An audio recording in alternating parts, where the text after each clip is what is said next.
Good morning বন্ধুরা, আশা করছি সকলেই তোমরা খুব ভালো আছো। আমিও ভীষণ ভালো আছি।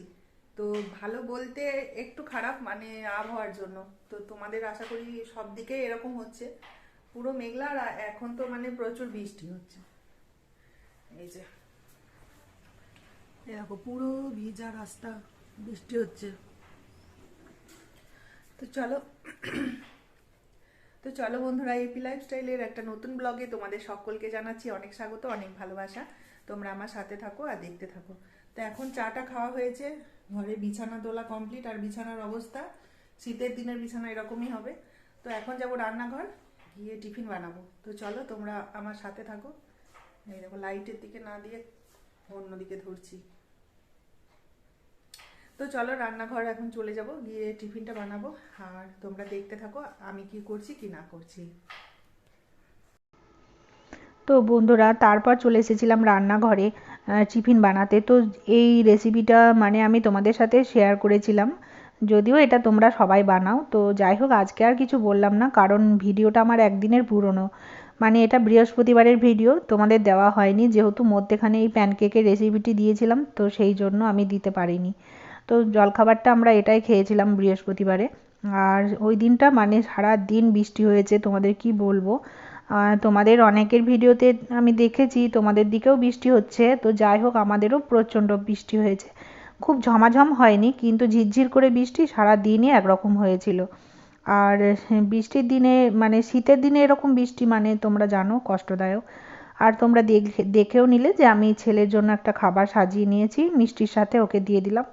আর আমাদেরগুলোও পরে বানিয়ে নিচ্ছি। তো এরকম বৃষ্টির দিনে বন্ধুরা এই ধরনের খাবার তো খুবই ভালো লাগে। তো সব সময়ই ভালো লাগে, শুধু যে বৃষ্টির দিনে ভালো লাগে তা নয়, সব সময়ই ভালো লাগে। আর সে গরমের দিনে বৃষ্টি হলে বন্ধুরা সেটা কিন্তু খুব আরামদায়ক হয়। আর শীতের দিনে এরকম বৃষ্টি হলে সেটা যে কি কষ্টদায়ক, সেটা তো হয়তো তোমরা যাদের যাদের বৃষ্টি হয়েছে আর কি, তারা সবাই সেটা বুঝতে পারছো কতটা কষ্ট লাগে। একদম ভালো লাগছে না, পুরো শরীর একদম ঠান্ডা হয়ে যাচ্ছে, আর হাত পা একদম কি বলবো তোমাদের, বরফের মতো ঠান্ডা হয়ে যাচ্ছে। তো তারপর দুপুরবেলা রান্না বান্না নিয়ে এসেছি। আর আজকে যেহেতু বৃষ্টি মুখর একটা দিন, তো ভাবলাম কি খিচুড়িটাই একদম ভালো যাবে। আর সেই জন্য খিচুড়ি বানাচ্ছি। তো আজকে মুগ ডাল আর মসুর ডাল মিক্স করে আর সিদ্ধ চালেরই মানে খিচুড়ি বানাবো। গোবিন্দভোগ চালের বানাবো না, কারণ ওর বাবা বললো আর কি, আমার হাজবেন্ড বলল যে গোবিন্দভোগ চালের খিচুড়ি খেতে গিয়ে কেমন গা গুলোই, তো সিদ্ধ চালের মানে ভাত যেটা রান্না করি সেই চালেরই খিচুড়ি বানাতে। তো সবজিটা দেখো তোমরা, একটু ভেজে নিয়েছি, তারপর আদা বাটা, লঙ্কার গুঁড়ো, জিরের গুঁড়ো, সব কিছু দিয়ে দিলাম, হলুদ গুঁড়ো, সামান্য মিষ্টি। তো দিয়ে ভালো করে কষিয়ে নিলাম। টমেটোটা দিতে ভুলে গেছিলাম, এই দেখো তোমরা একটুখানি পরেই দিলাম।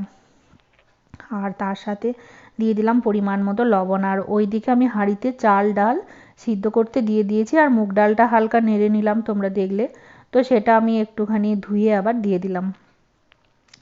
তো হাঁড়ির মধ্যে এখন এই কষানো মশলা সহ সবজিগুলো আমি দিয়ে দেব। তো এইভাবে আমি এক পাকে কোনো রকমে করে নিলাম, আর এই দেখো ধনে পাতাও দিয়ে দিলাম। তো এই খিচুড়িটা কিন্তু খেতেও খুব ভালো হয়েছিল। আর বৃষ্টির দিনে তো ভালো লাগেই। তো যদিও আমি নিজে খুব একটা খিচুড়ি পছন্দই করি না, কিন্তু আজকে এত ঠান্ডা এত ঠান্ডা, আসলে ও মানে আমি ইচ্ছাকৃতভাবেই করলাম। না হলে আমার হাজবেন্ড যদি বা পছন্দ করে, আমার ছেলেও খুব একটা পছন্দ করে না। আর আমিও খুব একটা পছন্দ করি না, কিন্তু আজকে বানালাম কিন্তু নিজের ইচ্ছাতেই আর কি। মানে অপছন্দের জিনিসটাও আজকে আমার খুব ভালো লেগে গেল, তো সেই জন্য বানিয়ে নিলাম। তো যাই হোক, বুঝতেই পারছো ঠান্ডার দিনে। তো খিচুড়িটা এই দেখো আমার প্রায় হয়ে আসছে। আর আমি একেবারে মশলা করে দিয়ে দিয়েছি। আর এখানে বেগুনটা মেখে রেখেছি, দেখো তোমরা। বেগুনটা এখন ভেজে নেব। আর হবে হচ্ছে আলুর চোখা। মানে আলু ভাজা করেই থাকি, কিন্তু আজকে কি মন হলো একটু আলুর চোখা বানাবো আর কি। তো এটা আমার দিদিকে দেখেছি বানাতে, সেই জন্য ভাবলাম কি একটুখানি বানিয়ে দেখি, কিন্তু খারাপ লাগে না। আলুর চোখাটা বেশ সুন্দর করে একটু লঙ্কা, একটু পেঁয়াজ ভালো করে ভেজে নিয়ে, অল্প কটা জিরে ফোড়ন দিয়ে আর কি, তো একটু করে বেশি করে তেল দিয়ে আলুটা মাখলে খিচুড়ির সাথে কিন্তু দারুণ লাগে খেতে। তো তোমরা কেউ কেউ যদি খেয়ে থাকো মানে আলুর চোখা খিচুড়ির সাথে, সাধারণত আমরা তো ভাজাটাই বেশি করি। তো যাই হোক, এই চোখা যদি কেউ খেয়ে থাকো তাহলে কিন্তু আমাকে কমেন্ট করো, তোমরা যারা আমার বন্ধুত্বের মধ্যে আছো আর কি। তো চলো এখন এবারে লাইটগুলো বন্ধ করে দিলাম, আর চারিদিকে বৃষ্টির মানে একটা স্যাঁতসেঁতে আবহাওয়া, আর এই দেখো ঘরটা সব অন্ধকার, তো লাইট না জ্বাললে কিছুই দেখা যাচ্ছে না। তো এই দেখো, আর এখানটা আমার বড়িটা রাখা আছে একদম অসহায়ভাবে, বুঝতেই পারছো কি অবস্থা, বাইরে বৃষ্টি চলছে, এই মানে বড়ি কটা যে কি করতে আমি দিলাম। আর এই দেখো এখনো সমানে বৃষ্টি চলছে, তোমাদের বোঝাতে পারছি কিনা জানি না ক্যামেরাতে, কিন্তু গুড়ি গুড়ি বৃষ্টি পড়ছে। তো ভীষণ প্রবলেম হয়ে যাচ্ছে, আর মন মেজাজ একদম ভালো লাগছে না, জানো তো। রোদ্দুর হচ্ছে একটা আমাদের এনার্জি, আলাদা রকম এনার্জি এনে দেয় কাজে, সব কিছুতে, মনের দিক থেকে সব কিছুই ভালো লাগে দেখবে রোদ্দুর হলে। তো যাই হোক, কিছু করার নেই, প্রাকৃতিক দুর্যোগ যখন যেটা হবে সে তো মেনে নিতেই হবে, তাই না। আর এইদিকে আমার হয়ে গেছে খিচুড়ি রেডি, একদম গরম গরম দেখো ধোঁয়া ছাড়ছে। আর এখানে বেগুন ভাজা হয়ে গেল, আর আলুর চোখাটা আমি মেখে নিয়েছি, আর খাবার আগে হবে হচ্ছে ডিম ভাজা। তো এই হলো ব্যাপার। আর একটা কথা বন্ধুরা, এই দেখো বেগুনটা আমি যতবার ভাজি এরকমই হয়ে যায়, মানে একটু চিনি দিয়ে মেখে রাখি, তো তো তার জন্যই বোধহয় বেশি করে পুড়ে যায় চিনিটা দিলে।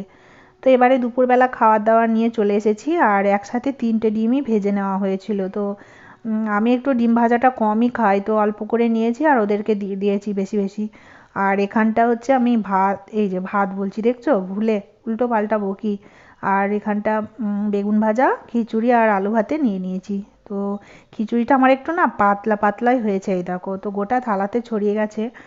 মনে হচ্ছে কি বোধহয় এক থালা অনেক খিচুড়ি নিয়েছি, কিন্তু অতটাও নয়, কিন্তু দেখে মনে হচ্ছে। আর আমার ওই যে দেখছো মাছ ছিল ফ্রিজে, তো সেই মাছটা আমি একটু গরম করে নিয়েছি, আর ওরা তো কেউ খাবে না। তো তো বন্ধুরা, বৃষ্টিমুখর দিনটা পার করে আবার চলে এসেছি দেখো পরের একটা দিন, সেটা হচ্ছে শুক্রবার। তো শুক্রবার সকালবেলা প্রথমেই চলে এসেছি ছাদে, আর গতকালকের ভিডিওটা আর কন্টিনিউ করা হয়েছিল না আর কি। তো সেই জন্য ভাবলাম আজকে এসে ভিডিওটা শেষ করব। তো ছাদটা এখন একটু পরিষ্কারের কাজে লেগেছি, আর আমার হাজবেন্ড এগুলো করতে যাচ্ছিল, আমি ওকে বাধা দিলাম, কারণ তোমরা তো জানো ওর কোমরে প্রবলেম আছে। তো হয়তো করবে, কিন্তু করতে গিয়ে পরে আবার প্রবলেম হয়ে যাবে, কোমরে ব্যথা শুরু হয়ে যাবে। তো সেই জন্য গাছ টাছগুলো আমি সরিয়ে, আর এই দিকে এখন ছাদগুলো ঝাড়ু মানে ঝাঁটা দিয়ে ভালো করে জল দিয়ে ছাদটা ধোবো। তার সাথে সাথে ও একটু আধটু করে পাতা টাতাগুলো তুলছে, কোনোটা হয়তো টেনে একটু সরিয়ে দিচ্ছে, এরকমটা ও করছে সাথে সাথে। আর এইদিকে আমি এখন পুরো ছাদটাকে মানে ধুয়ে দেব, যেটা তোমাদের সাথে খুব একটা শেয়ার করা হয় না। তো ভাবলাম চলো আজকে একটু শেয়ার করি। আর জানো তোমরা বৃষ্টির পর মানে যা হয় ছাদের অবস্থাটা, তো একটু পরিষ্কার করে দিলে আবার ঠিকঠাক হয়ে যায়, তো সেই জন্য ভাবলাম করে দিই। সব সময় তো আর বৃষ্টি হচ্ছে না। তো এই দেখো পুরো মানে একদম সেই টবের যে মাটিগুলো গলে গলে সব পড়ে ছাদের মধ্যে, আর ভীষণ ছাদ নোংরা হয়ে যায়। গাছ তো লাগানো নয়, গাছ যেমন দেখতে সুন্দর লাগে, আবার তার পিছনে খাটুনিও আছে। তো এই আর কি। তো চলো, কালকের ভিডিওটা আমি আজকে সকালে এসে শেষ করছি, শুক্রবার সকালে। আর শুক্রবার থেকে পরের ভিডিওটা তোমরা আবার নেক্সট ব্লগে পেয়ে যাবে। তো আজকের ভিডিওটা এই পর্যন্তই রাখবো, আর বেশি বাড়াচ্ছি না, কারণ 2 দিনকার ভিডিও যদি পুরোটা একসাথে করি তাহলে আবার অনেকটা বড় হয়ে যাবে। তো চলো বন্ধুরা, সকলেই তোমরা ভালো থেকো, সুস্থ থেকো, এই কামনা করছি। তো বন্ধুরা, আমি যখন ভিডিওটা বানাই তখন আমার এটাই ইচ্ছা হয় মনের মধ্যে যে আমি কয়েকটা লাইক পাবো, কয়েকটা কমেন্ট পাবো, কিন্তু আমি চাইলেই তো সব সময় সব কিছু হয়ে উঠবে না। তোমাদের ইচ্ছার ওপরেই তাই আমি ছেড়ে দিলাম, তোমরা যেটা ভালো হয় সেটাই করো। আর নতুন বন্ধুরাও যদি তোমরা চাও আমাকে ভালোবেসে চ্যানেলটি সাবস্ক্রাইব করে আমার পাশে থেকো।